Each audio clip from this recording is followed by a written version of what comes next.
indicação dele, como eu disse, classe 3 e classe 4, onde eu tenho pelo menos 1 molar em cada hemiarco do meu paciente. Então, o que significa isso? Eu preciso ter pelo menos 1 molar em cada hemiarco. Eu não posso ter aqui uma extremidade livre, né?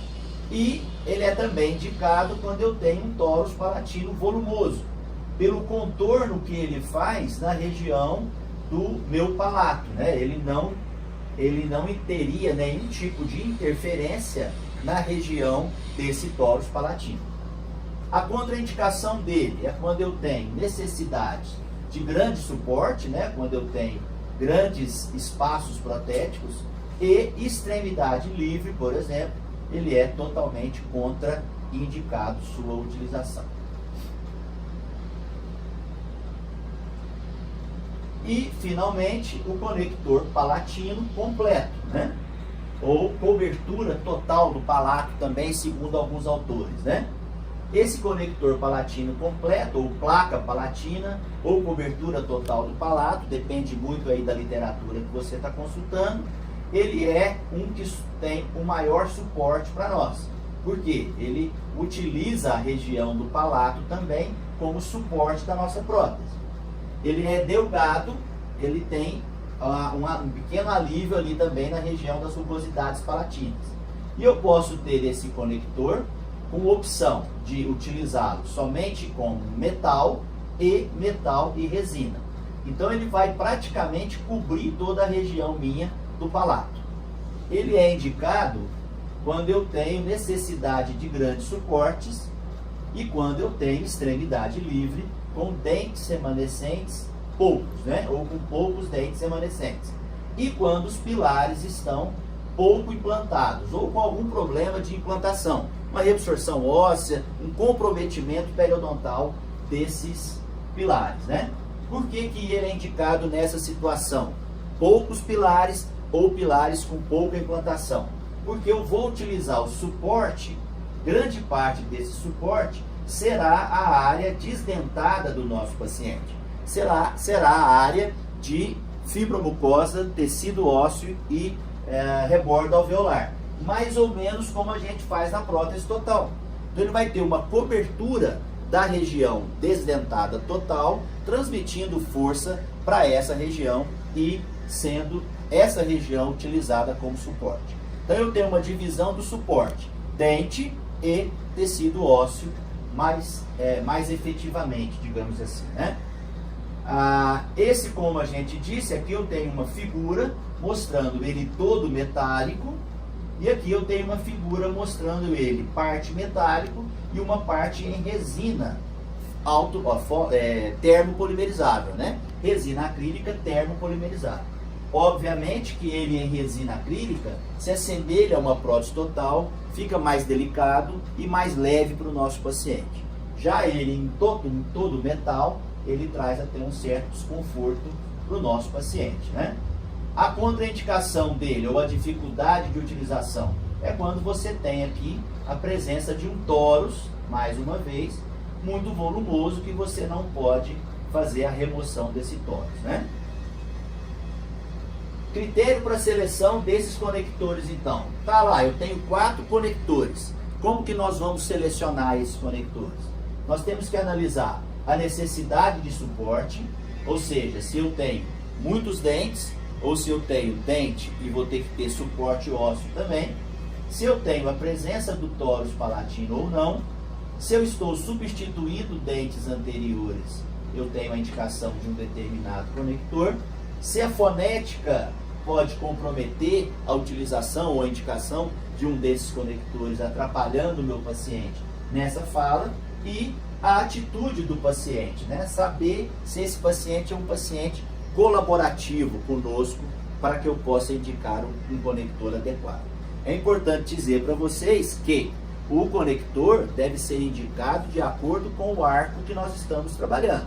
Não adianta eu querer colocar um conector mais confortável, melhor adaptado para o meu paciente, que ele vai se sentir mais confortável, mas em contrapartida eu não estou tendo uma distribuição igual de força para todos os elementos pilares, né? Dessa forma eu posso sobrecarregar um elemento pilar ou outro, trazendo dano para esse elemento pilar.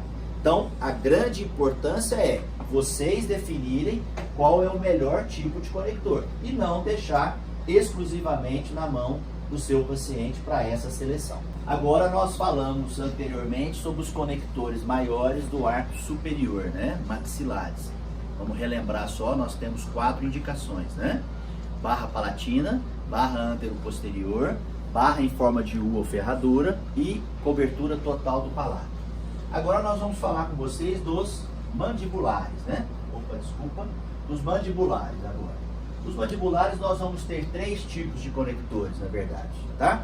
Eu tenho um que chama barra lingual, eu tenho uma barra lingual dupla ou barra de Kennedy, ou grampo contínuo de Kennedy, também vocês encontram na literatura, e eu tenho um terceiro que chama placa lingual. Inicialmente, a barra lingual é provavelmente o mais utilizado em arcos inferiores para prótese parcial removível. Então ele tem essa estrutura que você visualiza. Da mesma forma, ela faz a união dos componentes que estão de um lado da prótese ao outro lado da prótese, né? Da mesma forma que a gente visualiza aqui nessa imagem. Para que eu possa utilizar a barra lingual, eu tenho alguns quesitos, eu tenho algumas situações clínicas que dificultam ou me orientam na utilização dessa barra. A distância que eu tenho da minha margem gengival, aqui nos nossos elementos dentais, a região anterior, até o fundo do assoalho bucal, ela tem que ser no mínimo de 9 milímetros. Então eu tenho que ter uma distância dessa região até o assoalho bucal de pelo menos 9 milímetros. E a explicação para isso é simples, né? Primeiro, eu não devo levar esse conector muito próximo à minha margem gengival. Então eu tenho que manter uma distância dessa margem gengival de mais ou menos 4 a 5 milímetros. E o meu conector, como ele é rígido, como a gente já falou, ele vai ter uma espessura também de aproximadamente 4 milímetros, né?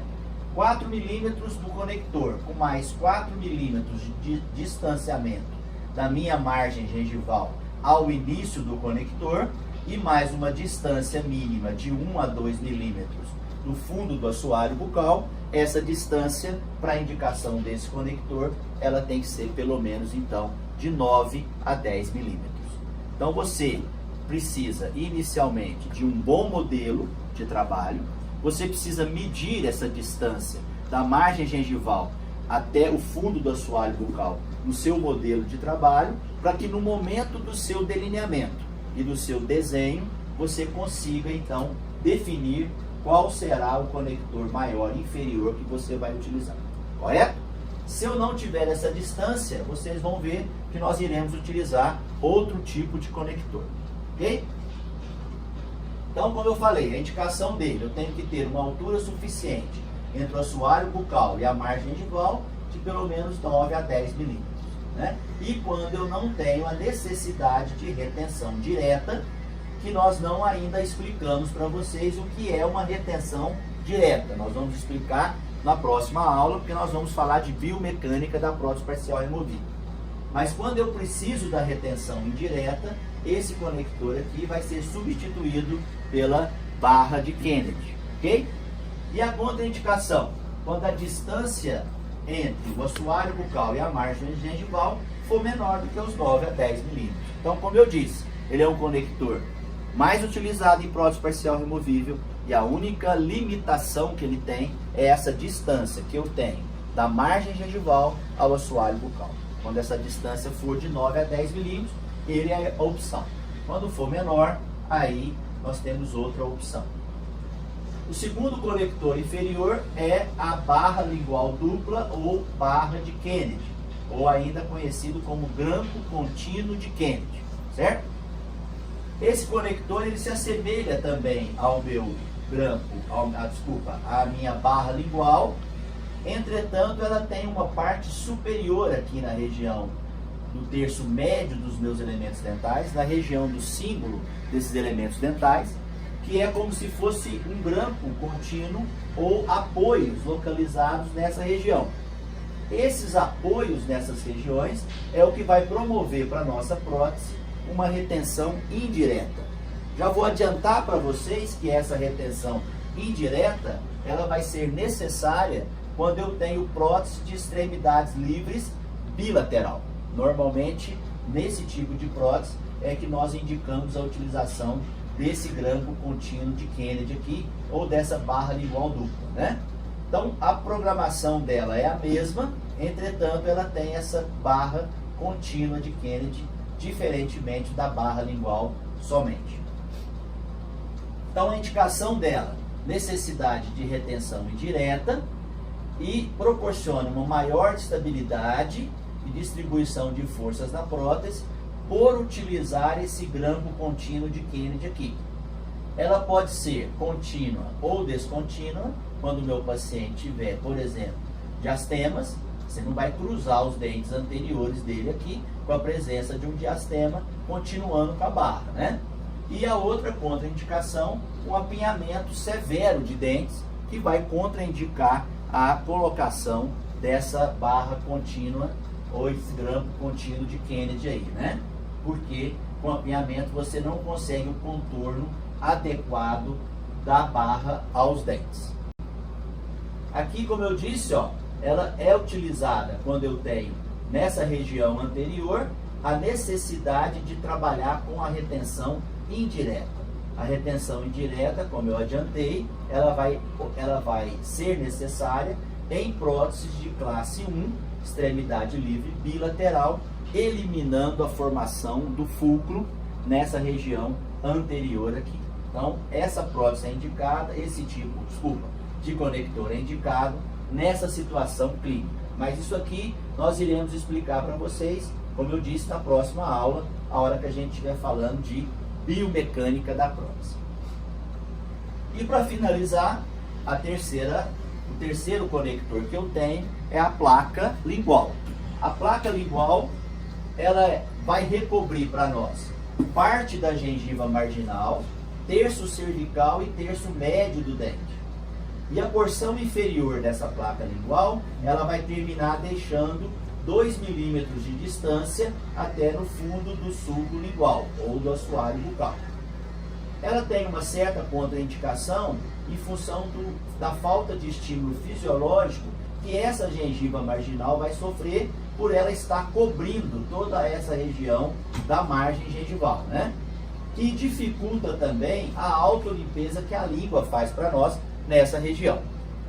Esse conector, ele é utilizado também em dentes que tenha prognóstico duvidoso, porque eu tenho um abraçamento de todos os elementos dentais, e quando a minha distância entre o assoalho da boca e a gengiva marginal livre, ela ficar aquém daqueles 9 a 10 milímetros que eu falei para vocês anteriormente. Então, toda vez que eu tiver uma distância menor do que 9 a 10 milímetros do assoalho da boca e da gengiva marginal livre, nós iremos indicar essa placa lingual, né?